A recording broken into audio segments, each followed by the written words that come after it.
બાલવાટિકા સાથેના 124 બાળકો છે. તો આપણા 5 બાળકોમાં 2 ફેરા મંજૂરી છે. તો આપણે શાળામાં આગળ જે મિટિંગ રાખી છે એ મિટિંગમાં તમામ મુદ્દાઓ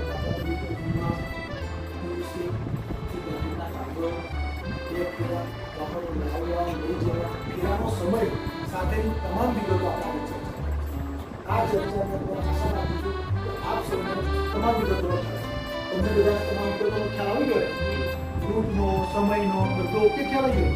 તો આપણે એ પ્રમાણે વર્ષ 2025-26 ટ્રાન્સપોર્ટેશનની શાળા જે નિયમિત સેવા છે તમારો સાથ અને સહકારથી આ શાળામાં આવી શકે છે.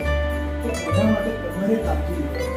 જે બાળકો અનિયમિત હોય અનિયમિત બાળકોનો પણ એના વાલીનો સંપર્ક કરી એ બાળકોનો સંપર્ક કરી નિયમિત શાળામાં આવે એવા ટ્રાન્સપોર્ટેશન સુવિધા સરકાર સુધી સુવિધા ચાલે છે.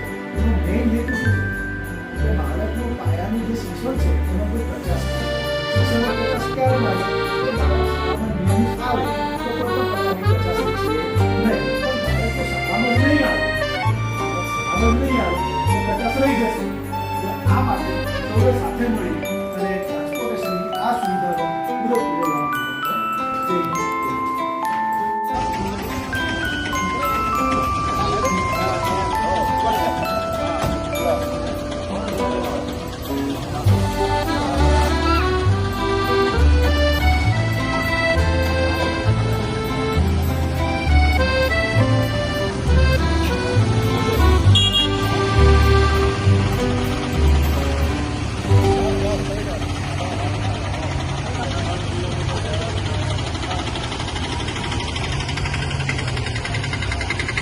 गाड़ी में